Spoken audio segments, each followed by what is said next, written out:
Hello, I am Sam from Cultaholic.com, and this is Graded for NXT and 205 Live, where I take a look at each show, segment by segment, and award each little bit a grade from A+ to F. It's Royal Rumble and NXT TakeOver Phoenix this weekend, so I'm hoping we're going to see a lot of setup on these shows, but I guess we're going to have to find out. Hit the intro.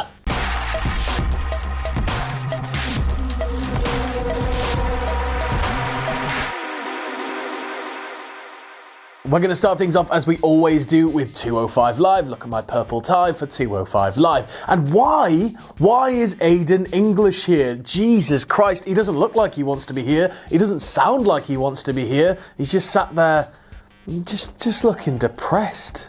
But we kick things off with a singles match, and it is Humberto Carrillo, my boy from NXT, versus Gran Metalik. Metalik comes out first, and Nigel confirms for everybody at home and the other announcers sat at the desk that he still despises Lucha House Party, even though it's 2019. Carrillo, though, has like the slickest entrance I've ever seen. He sort of gets his way down to the ring, Mission Impossibles himself through the middle and bottom rope, and then does a flip to finish it off. The pair lock up to start proceedings, and it's just reversal after reversal after reversal in a typical show of lucha style, I guess, but things really pick up from this point. Carrillo hits this massive arm drag off the top rope, throwing Metalik to the outside, and then follows up with a huge tope.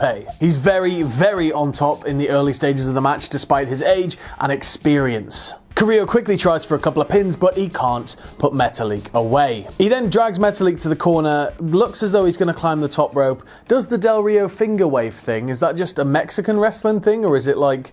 No, it's just I don't know. Let me know below if you know the answer to that. But he climbs the ropes, goes for a moonsault, and he's met with Gran Metalik's boot square in his face. And this is the turning point in the match. Metalik finally gets that little bit of traction to put him in the driver's seat. He realizes that Carrillo is a very flippy guy, strong aerial offense, so he takes it to the mat, keeps him grounded, and tries to choke all the oxygen out of him, and yeah, slow him down, tire him out. Commentary keeps selling Carrillo's inexperience as he's getting more desperate. They move to the apron. There's a whole bit on the apron where it's like back and forth, and then Carrillo jumps off the turnbuckle, grabs Metalik's head, and drives him face first into the apron, and he still can't get a pin. Metalik then hits a monster Hurricane Rana. He's in the ring, looks like he's going to go for a dive, but no, not a dive. Goes flying over legs first, catches Carrillo, and drives him face first into the floor. He dumps Carrillo back in the ring. He attempts a springboard swanton, but he still can't put him away. It's starting to get desperation on both sides. Metalik attempts to drive Carrillo up to the top rope, but it backfires. He eats a missile dropkick for his troubles,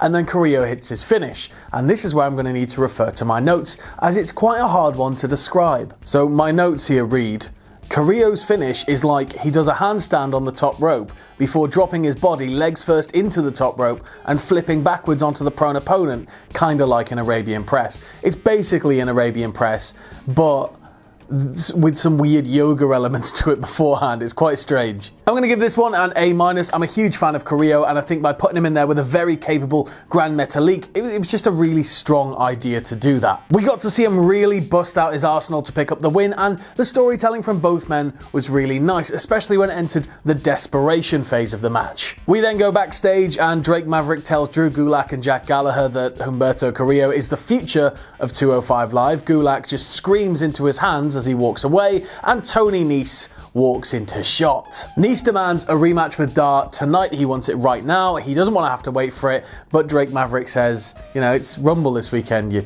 tit. Like, you can't just expect us to just do that. We've got a full show booked, and you come along, and you can't just derail it. You're Tony Nese, you're not Steve Austin. So it's like, it's that sort of thing. But anyway, yeah, Maverick says that he'll consider it, and Nese gets quite upset because he wants it now. Maverick just tries to reason with him, and then Nese says, if you can't make the match for me, then I'll get my hands on Dar myself.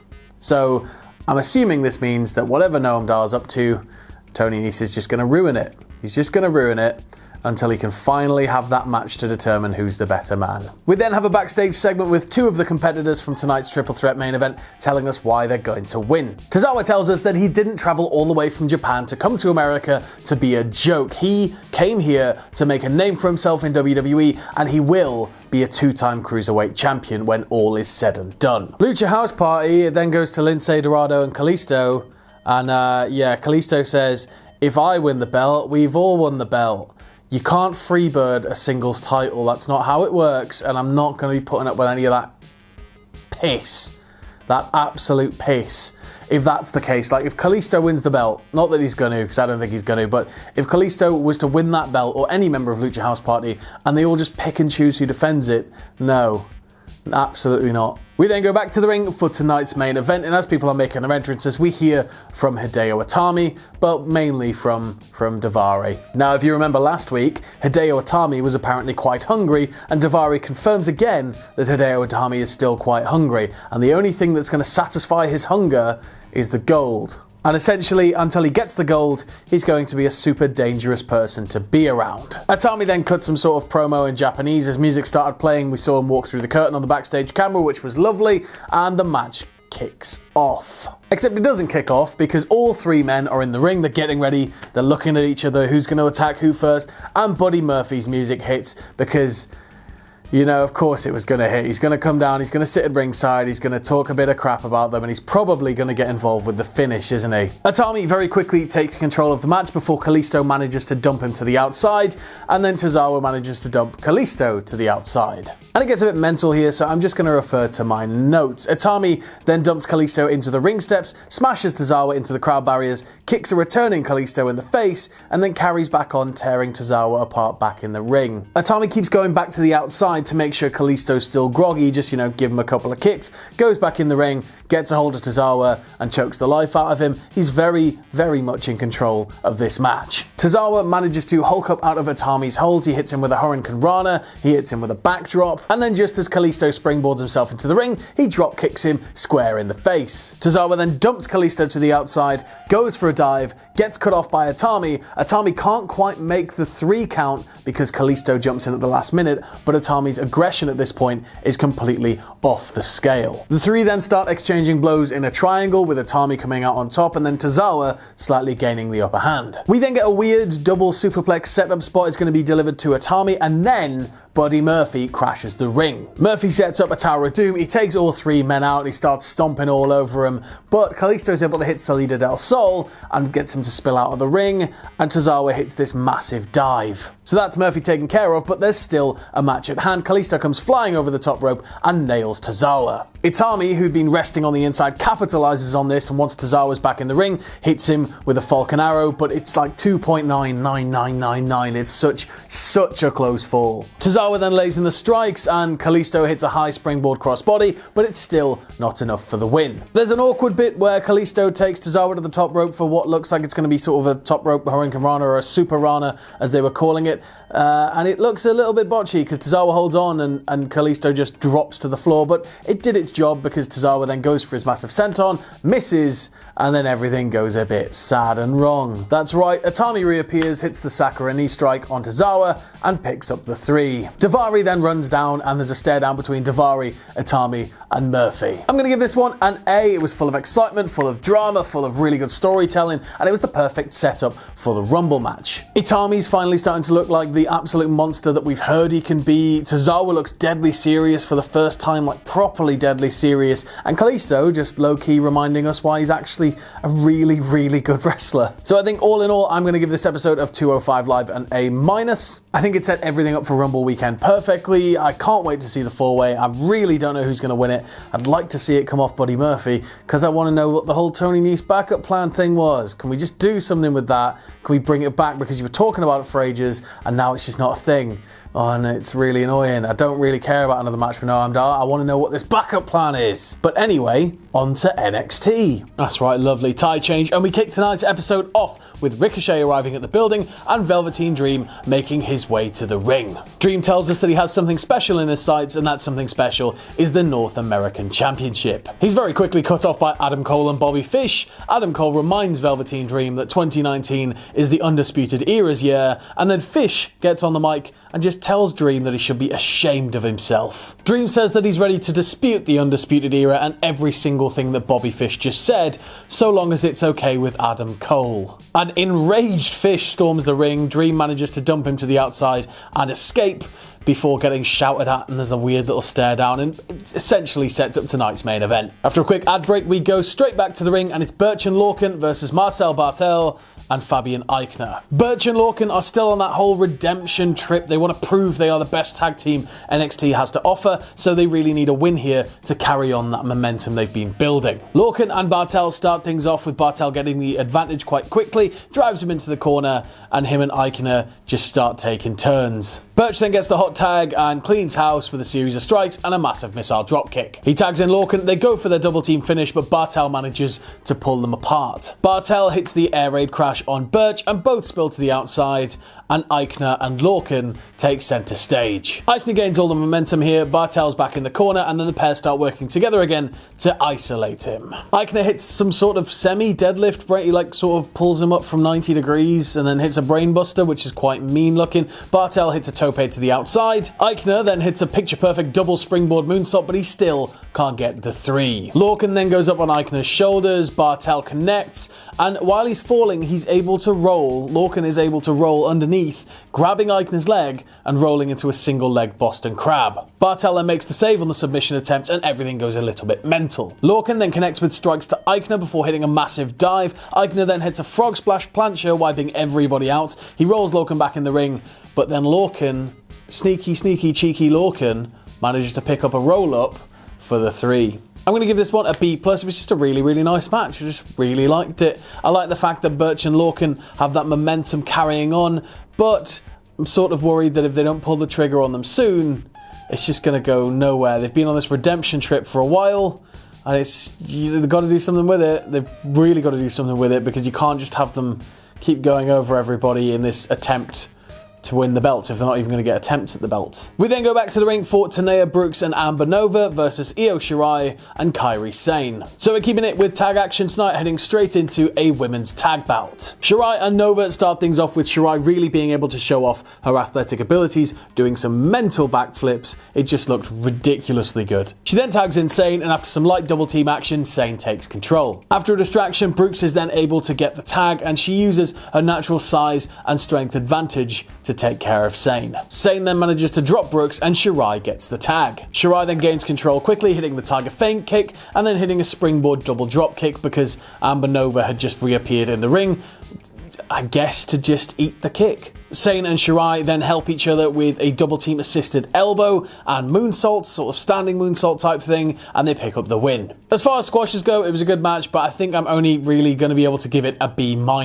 It sort of came from nowhere. It's nice to see Sane and Shirai working together, because they've got that whole thing going on backstage with the horsewomen, but yeah, I think it would have meant a lot more had they been able to take out some opponents with just a little bit, just a tiny little bit more standing, just a little bit. But the women's division, I guess, in NXT is quite slim at the moment. We then go to a quick backstage interview immediately after the match. Kairi says that her and Io Shirai are going to take care of business, and there's nothing that anybody can do to stop them. And then they both scream "Yay!" and it's all really cute. But then they're cut off really awkwardly by Marina Shafir and Jessamine Duke. Duke and Shafir essentially put them on notice.